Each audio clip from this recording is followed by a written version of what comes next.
Hey everyone, Shaun Stevenson here, author of the Throne series, and today I've got a little story time for you, and I've got some Oz books to show you. So recently I was in Minneapolis, Minnesota, and I went to the Midway Used and Rare Books bookstore.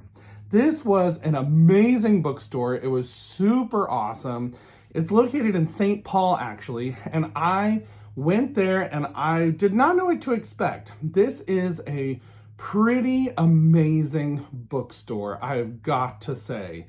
When you go in, you actually have to be buzzed in to go in to buy books. So I went up to the door, I found it was locked, and they buzzed me in, so I came in, and that place was packed full of books. Now, they're not going to have books that are more in the 80s, 90s range. They were much more all about the rare books. So I went looking around just to see what they had, and then finally I asked one of the booksellers, I said, hey, do y'all have any Oz books anywhere?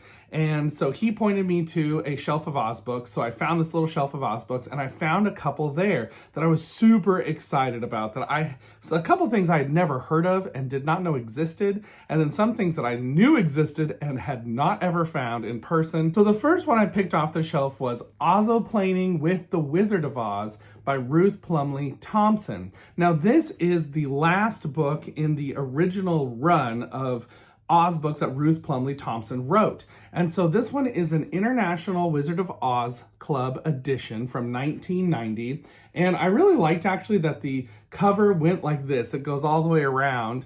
And you've got there on the spine, the wizard on the spine there. It's a really great edition. It's a paperback edition. That's a great reading size. It maintains the inside like kind of style from the old Riley and Lee versions of these books. And I've never read this one. This is one of the Oz books I have never read. So I am super excited to read this one because, like I said, it's one of Ruth Plumly Thompson's last ones she wrote in the run. It's not the last Oz book she wrote, but this is the last one she wrote in the run of Oz books that she was doing when she was writing the Oz books as the Oz historian. So Ozoplaning with the Wizard of Oz, it looks like a lot of fun. I was so excited to find this copy right there on the shelf in pretty good condition. Like I said, it's from 1990 and I'm excited to read it. Next up, I was looking on the shelf and I found a book that I had only ever gotten from the library as a kid. And I was so excited to find this. I found a Books of Wonder edition of Merry-Go-Round in Oz by Eloise Jarvis McGraw and Lauren McGraw. And this one is actually illustrated by Dick Martin. So this one, it's one of the later continuing Oz stories after Jack Snow. And this is a great hardback edition that still has the plastic someone had put over the jacket. And it is just a beautiful book. This one, like I said, is a Books of Wonder edition, so it's a newer one, but it is in great shape. This is a story I remember reading as a kid. I got this one from the library because I remember seeing it and I thought, wait, what is this Oz book? There's another Oz author outside of Ruth Plumly Thompson and Neill Baum. Other people wrote Oz books, and I was so excited. It was like the first moment that I knew that other people were writing Oz stories. So Merry-Go-Round in Oz starts off with this kid who grabs the brass ring off of a carousel and instantly is transported to Oz. And so I was super excited to read this book back in the day. I actually don't remember a ton about it, other than that opening sequence where the kid grabs the ring on the carousel. There used to be, back in the day on carousels, they'd have this brass ring hanging, and if you caught it, you'd get a prize. Well, in this case, the prize is going to Oz, apparently. And so there's all kinds of adventures. I remember this one being really good. I actually really liked this one quite a bit. So I'll be excited to reread this one. And like I said, this edition is such a beautiful copy. The artwork style is a lot of fun because it's from Dick Martin. And so I cannot wait to reread Merry-Go-Round in Oz. And then the next one that I found on that little shelf there with all these other Oz books, there were quite a few Oz books that I already had, some Del Rey editions that I had, and some other ones that I thought, okay, I've already got a copy of that. I don't need another copy of it. And then I saw this, and I was like, what is that?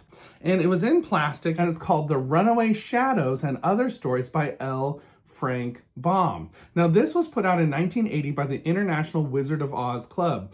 And this one, I was super excited to take a look at it. So this book contains short stories written by L. Frank Baum that take place mostly in lands around Oz. So you have a story about Santa Claus in here from the Laughing Valley. You have all different kinds of things. There is the story of the king who changed his mind. There's a lot of interesting L. Frank Baum stories all put into this edition. Now, it's not like the most easy reading kind of edition. It has a lot of text on a page. It's, an 8.5 by 11 kind of size. So it's not necessarily like a simple size to read, but it's more like a magazine almost. And I, like I said, never heard of this before, and I was so excited to find it.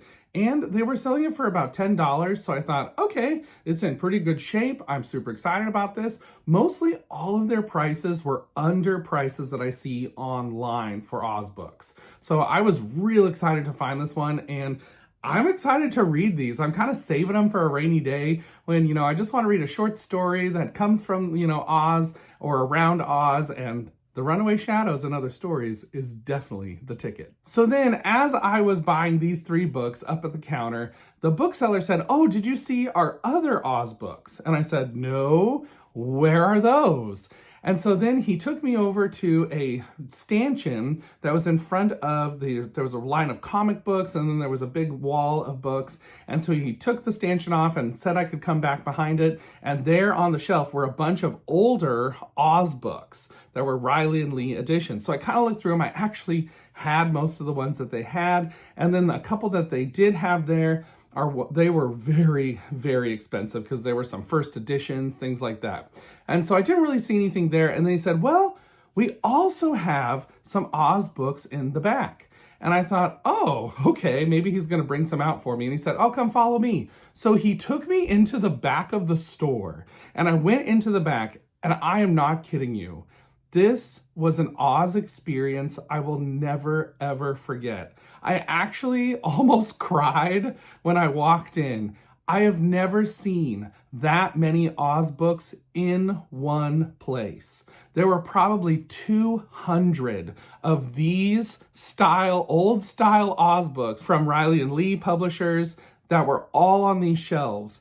And it spanned this whole walkway. And he said, "Okay, I'll leave you here, take a look, see if you find anything, and just come on out when you're done." So he left me in the back room looking at all these Oz books, and I am not kidding. I so badly wanted to take a picture and take some footage of it because I thought this is absolutely amazing. I've never seen this many Oz books, but I felt a little bit bad because I was in the back room already. So I felt like I was already kind of, behind the scenes a little bit. So I thought, I don't want to take pictures in here. I feel like I'd feel really bad about that.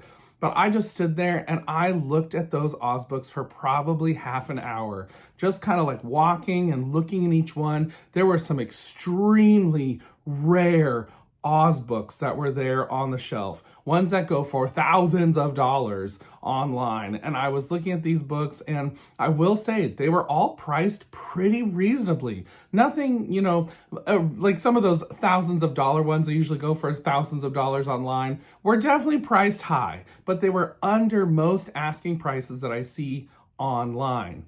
And so I was looking through all these books, and I thought, I feel like I want to find one. I want to find one that I can take with me from here that I don't have in my collection already, that I can add to this collection here. Because this collection is very special to me. This collection here is actually from my great-grandparents. Some of these I've collected, a couple of them, but a bulk of them came from my great-grandparents who had them, and then my parents had them, and then my parents gave them to me to hold on to, so that way I could take care of the Oz collection and have it there here at the house, at the library. So I was looking through all these Oz books, trying to decide which one. And I'm telling you, they had every single Oz book. It was all of them. From Jack Snow to all the L. Frank Baums to all the Ruth Plumly Thompsons to the Hidden Valley of Oz. I saw a couple of other rare ones that you don't normally see anywhere. And I thought, wow, this is incredible. They even had Sky Island and Sea Fairies and some of those.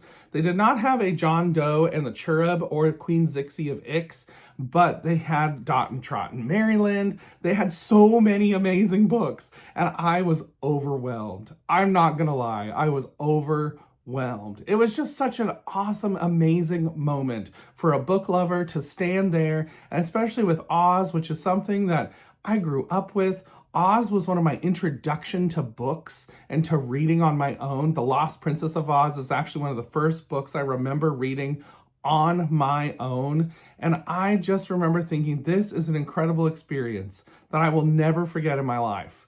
And I found one Oz book that I decided to pick up. This one was in the better shape of the two copies they had of this book, but I picked up a copy of The Wonder City of Oz, and I'm going to hold it very carefully from the bottom here because I just want to take good care of it. The Wonder City of Oz by John R. Neill. And this one is a Riley and Lee edition. So you can see it right there. It's the script Riley and Lee edition down there at the bottom. And this is The Wonder City of Oz, which is one of the ones John R. Neill wrote and illustrated after Ruth Plumly Thompson hung up her hat as the Oz historian. And this one I've read before, way back in the day. I read an edition of, not this kind of edition of it, but I read another edition of it. And I was so excited to find this particular one there on the shelf for a really, really reasonable price. This one is not a super expensive one. This one I saw and I thought, I don't have that one. I would love to have that one. This is a great edition. I now have all three of John R. Neill's books that he wrote for the Oz series, except for Runaway in Oz. I do not have that one, which is a later one. That's a little hard to find. But this one I did find, and I was so excited about it to put it on the shelf with the other books. In fact, I'm actually going to go put it back on the shelf right now because I just want to take care of these old books. All right, The Wonder City of Oz is back on the shelf where it safely belongs. I was so excited to find this. This was such an amazing bookstore. If you are in the St. Paul, Minneapolis area and you love Oz, or if you're going there, go visit the Midway used books and used and rare bookstore. It is incredible.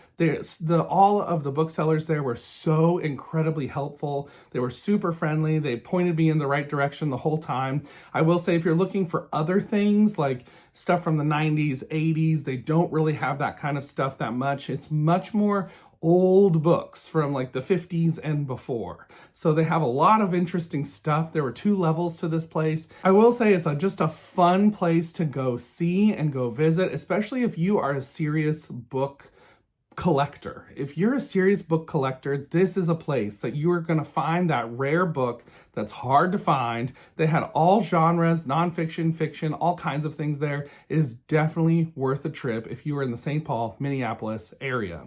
So that was my recent Oz pickups. I was so excited about these. I just had to share about them. I was just overwhelmed. What else can I say?